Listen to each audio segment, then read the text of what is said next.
persediaan berlebihan. Nah, kalau tadi kan produk yang berlebihan. Nah, kalau sekarang di sini yaitu persediaan yang berlebihan.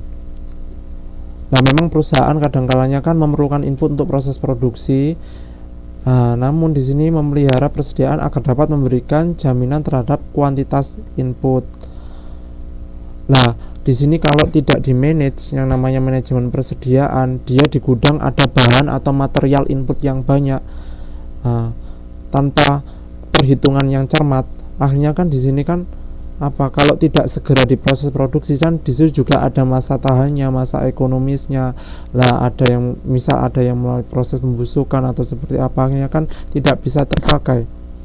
Nah, tidak bisa melewati proses sortasi sama grading, yang nantinya akhirnya kan nggak bisa jadi bahan baku. Nah, tentunya persediaan yang berlebihan ini tidak akan menambah nilai, sehingga tidak mendapatkan kelayakan untuk diperlukan dalam perusahaan itu sendiri.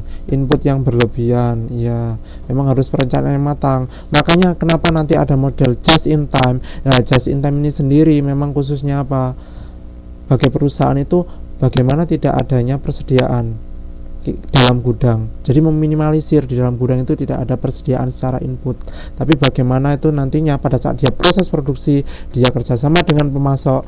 Nah, pemasok itu menyuplai bahan atau materialnya terus ke perusahaan itu sendiri tepat waktunya pada saat kegiatan proses produksi. Nah, sehingga tidak diperlukan adanya biaya persediaan atau biaya untuk pergudangan atau biaya untuk buffering cost dan lain sebagainya. Nah, itu nanti dijelaskan lebih jelas. Oke. Nah, di sini ada dua sistem, yaitu pull system dan push system. Nah, ini yang tak merah-merahin, kita di sini akan memfokuskan untuk membahas push system dulu. Nah, baru kita nanti berlanjut pada pull system. Izin mau berangkat kerja, nggak apa-apa Mas Rianto, monggo. Nah, karena modul kita tugas saya dituton. Iya Mas, tugas saya dituton. Ya, monggo. Perusahaan yang ingin mengaplikasikan sesuai dengan pembahasan modul kita modul 7 kali ini just in time tentunya harus menggunakan yang namanya pull system. Nah, di sini perusahaan yang menerapkan pull system, Mbak Naning, monggo bergabung. Sekarang sudah online.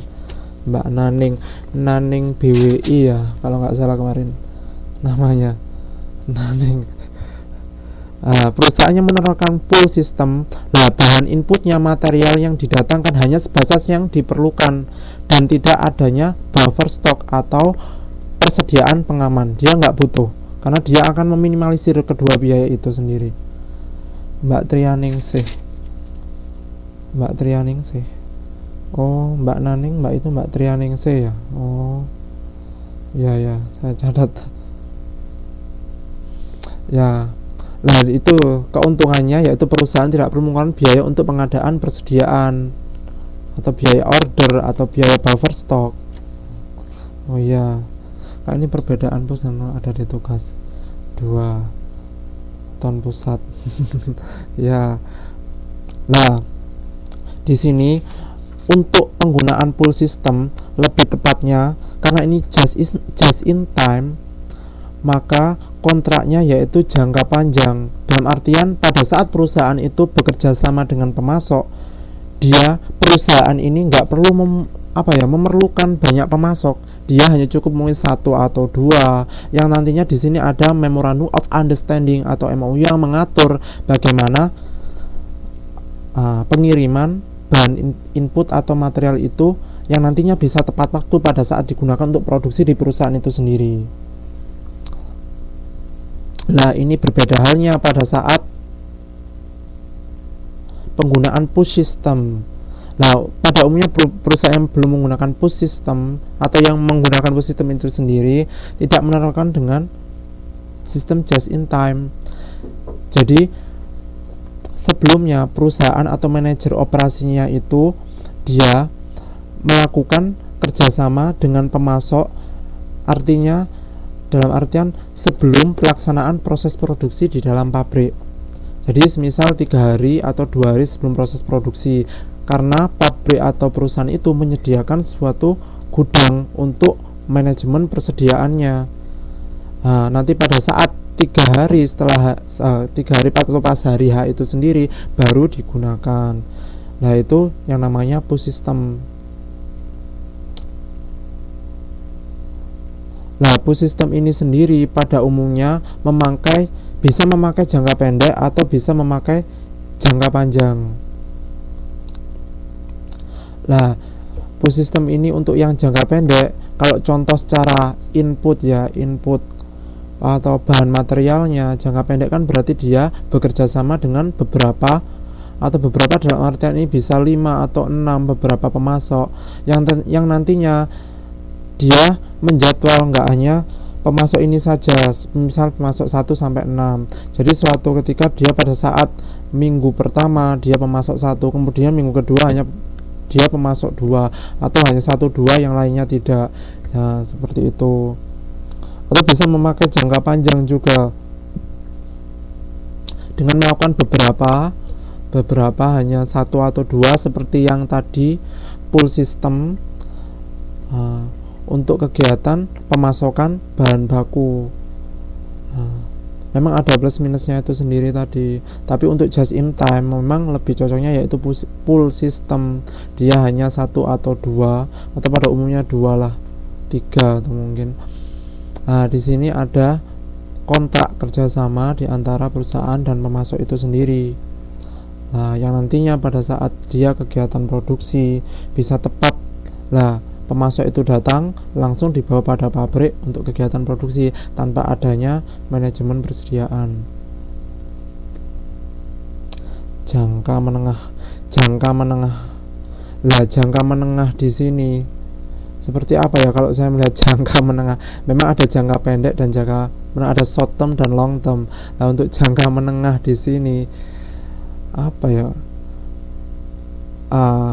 Untuk jangka menengah, karena gini, pada umumnya kan di satu sisi ini berkaitan dengan sistem kontrak antara satu dengan yang lainnya.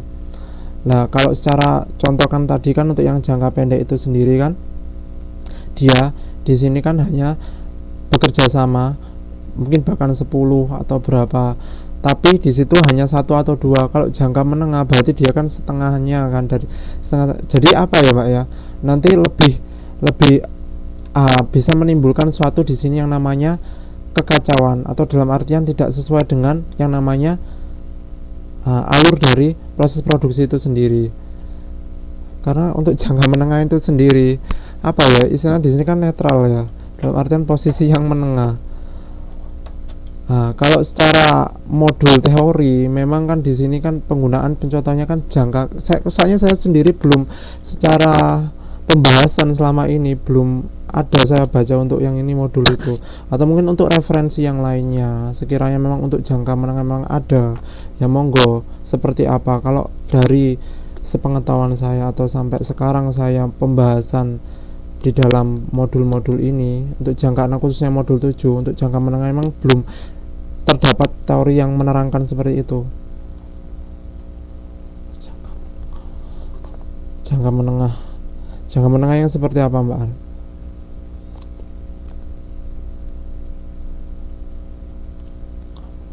Jangka menengah ya, karena memang harus terpaku pada posisi rating bawah sama rating atas. Karena rating bawahnya kan dia kan jangkanya kan pendek, atau jangkanya pendek dia bekerja sama dengan beberapa deformatif berarti itu soal tes gitu.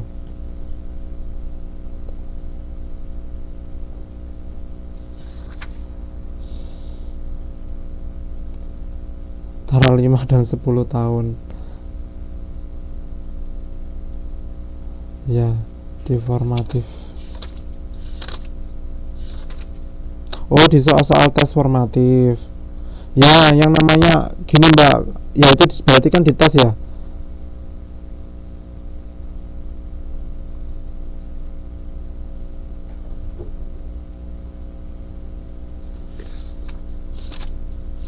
Oh, lawan 721. Sekarang saya bisa membuka membuka yang namanya modul, karena saya sudah punya modul, karena saya sudah membayar SPP. Oh iya, jadi seperti ini. Memang kadangkala yang namanya soal itu bisa mengecoh. Jadi memang gitu, kayak tadi ya, perbedaan. Ingat waktu kita kemarin membahas soal di modul 1. Nah, ada yang gitu kan mengecoh kan. Nah, dia mengada-ngadakan jawabannya. Nah, tentunya dari kita harus cermat mana yang memang mendasari dari teori itu sendiri, gitu loh. Ya memang di sini memang diadakan, Mbak, tapi kalau memang secara dasarnya, basicnya, kalau di dalam teori itu nggak ada yang kita pelajari ya, Mbak. Beda lagi kalau kita nanti ada referensi dari buku lain yang memang menerangkan ada, dan memang UT di sini juga istilahnya mengadopsi buku yang lain itu sendiri, dan kita juga mempelajari ya, kita nanti itu pakai yang, kalau ada penjabaran tentang penjelasan jangka menengah ya kita di sini tahu dan kita menggunakan jawaban itu. Tapi kalau memang di sini memang soal, ya kalau saya sih bagiannya ini kan juga bagian dari soal, ya tentunya kita harus cermat, karena memang di sini untuk yang P sistem dan PUS sistem memang berlakunya apa, jangka pendek dan jangka menengah. Itu gimana, Mbak?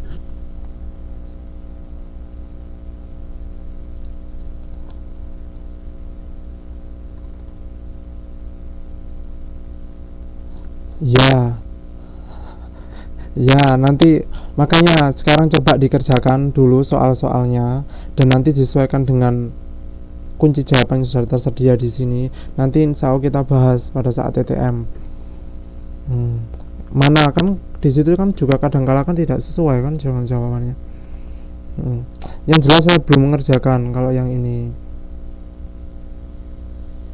Nah, nanti makanya kita nanti bahas. Maka sekarang mbak-mbak sambil bekerja ya memang diluangkan ada waktunya, nanti sambil dikerjakan. Nah, nanti harapannya waktu kita PPN insya Allah nanti kalau memang nutut waktunya kita akan bahas. Ya kan kemarin kan sudah ada kejadian tidak sesuai dengan yang ada di kunci jawaban ya.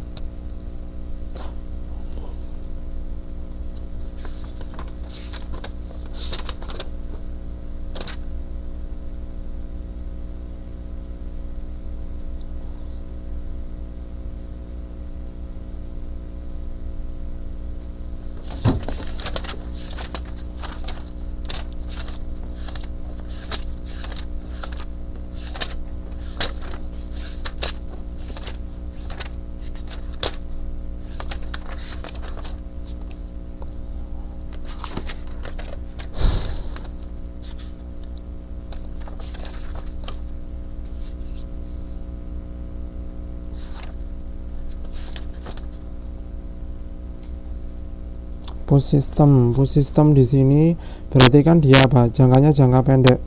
Kalau saya lebih tepatnya sih jangka pendek. Benar semua. Nah, jawabannya itu ternyata apa? D. Push system dia bisa apa? Dia jangka pendek. Tadi sama apa? Jangka yang apa? Panjang kan? Jangka yang panjang, pendek dan panjang. Berarti apa? Nah itu panjang dan pendek nggak sesuai ya sama kunci.